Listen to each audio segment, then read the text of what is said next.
નમસ્કાર મિત્રો, સ્વાગત છે ફરીથી તમારું મારી યુટ્યુબ ચેનલની અંદર જેનું નામ છે પ્રોગ્રામિંગ વિથ મિહિલ.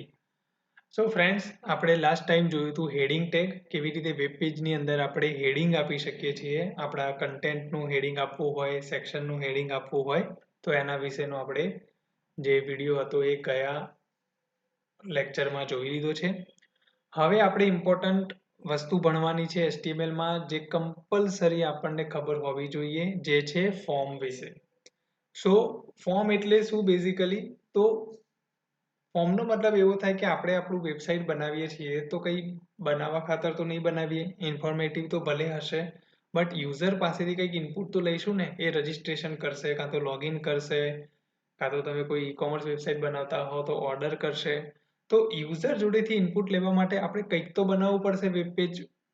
ઠીક છે, તો વેબ પેજની અંદર એવી ફંક્શનાલિટી કાં તો એવું ફીચર નાખવું પડશે જેનાથી યુઝર આપણને કંઈક ઇન્ફોર્મેશન આપે અને એ આપણને મળવી જોઈએ.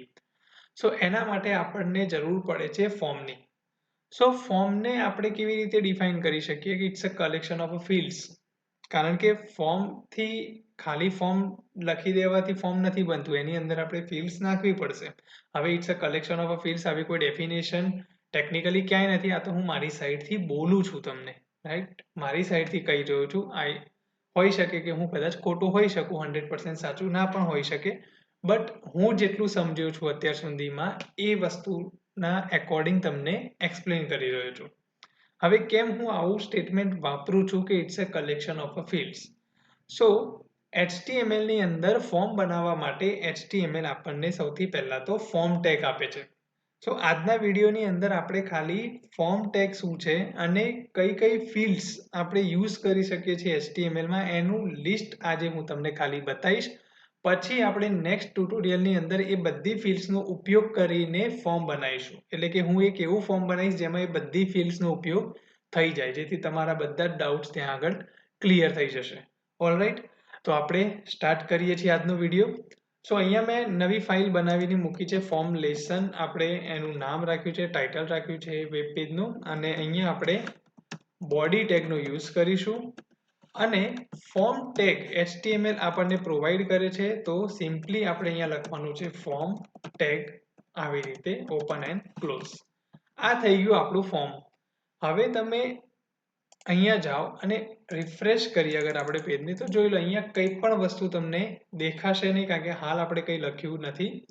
હું આનો પેજ સોર્સ કરીશ, અહીંયા ફોર્મ ટેગ તો દેખાશે, પણ ફોર્મ ટેગ લખવાથી તમારું અહીંયા ફોર્મ નહીં આવે. ફોર્મ આપણને ખબર હોય કે કોઈ પણ જાતનું ફોર્મ ભરીએ તો એની અંદર આપણને કંઈક ના કંઈક ઇન્ફોર્મેશન નાખવાની પૂછે, જેમ કે name, phone number, email address, city, કંઈ પણ વસ્તુ. તો કોઈ પણ ફિલ્ડ્સ આપણી જોડે હોવી જોઈએ.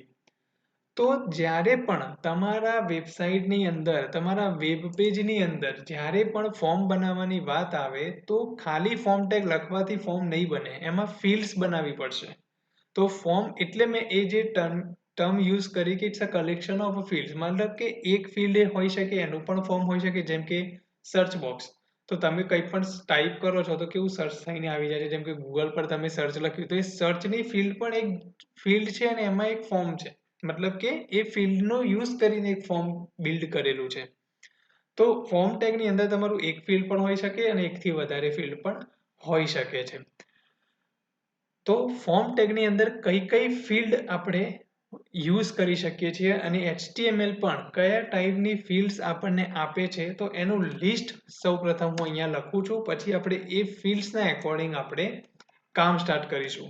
તો સિમ્પલી હું શું કરીશ, li ટેગનો અત્યારે હાલ યુઝ કરીશ. આપણે li ટેગ ભણી ચૂકેલા છીએ. મારું જે લિસ્ટનું જે ટ્યુટોરિયલ છે HTML ની અંદર કેટલા ટાઈપના લિસ્ટ છે અને કયા કયા લિસ્ટ છે એનો પણ મેં વિડીયોઝ બનાવેલો છે, તો તમને લિંક અવેલેબલ થઈ જશે. અને આખી HTML ટ્યુટોરિયલની જે લિંક છે આ વિડીયોના લાસ્ટમાં તમને અવેલેબલ થઈ જશે, જેથી તમને HTML ટ્યુટોરિયલની પ્લેલિસ્ટ ત્યાંથી મળી જશે અને તમે બધા જ વિડીયો જોઈ શકો છો. ઓલરાઈટ, તો પહેલું ફિલ્ડ આપણે જે આવે છે એનું નામ છે ટેક્સ્ટ ફિલ્ડનો યુઝ થઈ શકે છે આપણા ફોર્મની અંદર, બરાબર. પછી સેકન્ડ ફિલ્ડ શું આવે, તો કે રેડિયો બટન આવી શકે છે આપણામાં, બરાબર છે. હવે આ બધી ફિલ્ડને આપણે ડિટેલિંગમાં 1 by 1 જોઈશું. થર્ડ નંબર ઉપર ચેકબોક્સ આવી શકે છે અહીંયા. પછી 4th નંબર ઉપર આવશે આપણું ટેક્સ્ટ એરિયા. અત્યારે હાલ હું અહીંયા જે લિસ્ટ આઉટ કરી રહ્યો છું એ ખાલી ફિલ્ડ્સ છે કે કઈ કઈ ફિલ્ડ તમારી યુઝ થઈ શકે છે. જરૂરી નથી કે બધી જ ફિલ્ડ યુઝ થાય તમારા ફોર્મમાં, તમારી રિક્વાયરમેન્ટ પર ડિપેન્ડ છે. ઓલરાઈટ, તો ટેક્સ્ટ એરિયા આવી શકે છે. પછી ડ્રોપ ડાઉન એ આવી શકે છે અહીંયા. 6th નંબર પર એક હિડન ફિલ્ડ પણ તમારી આવી શકે છે. ઓકે, 7th નંબર ઉપર આવશે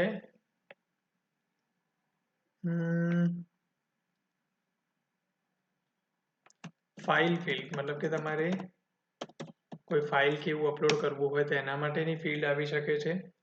સો ટેક્સ્ટ ફિલ્ડ થઈ ગઈ, radio button, checkbox, text area. Okay, next આવશે તમારી પાસવર્ડ માટેની ફિલ્ડ. ઠીક છે, તો જેનો તમે યુઝ કરી શકો છો. પછી એલઆઈ. 9th નંબર ઉપર ઈમેલની પણ ફિલ્ડ આવી શકે છે.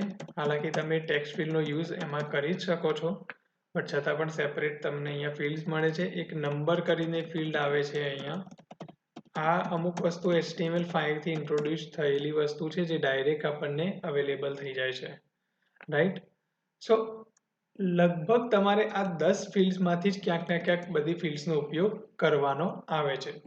એના સિવાય આપણે ફોર્મ બનાવીએ છીએ તો ઓબ્વિયસ વસ્તુ છે કે આપણે બટનનો યુઝ કરી લેવાના છીએ. તો અહીંયા સબમિટ બટન પણ આવી શકે છે. રાઈટ, સિમ્પલ બટન પણ આવી શકે છે. ઓકે, અને બીજું આવે છે રીસેટ બટન. ઓલરાઈટ, સો અહીંયા તમારા જે લિસ્ટ ક્રિએટ થયા છે એ આટલા ટાઈપના ફિલ્ડ છે.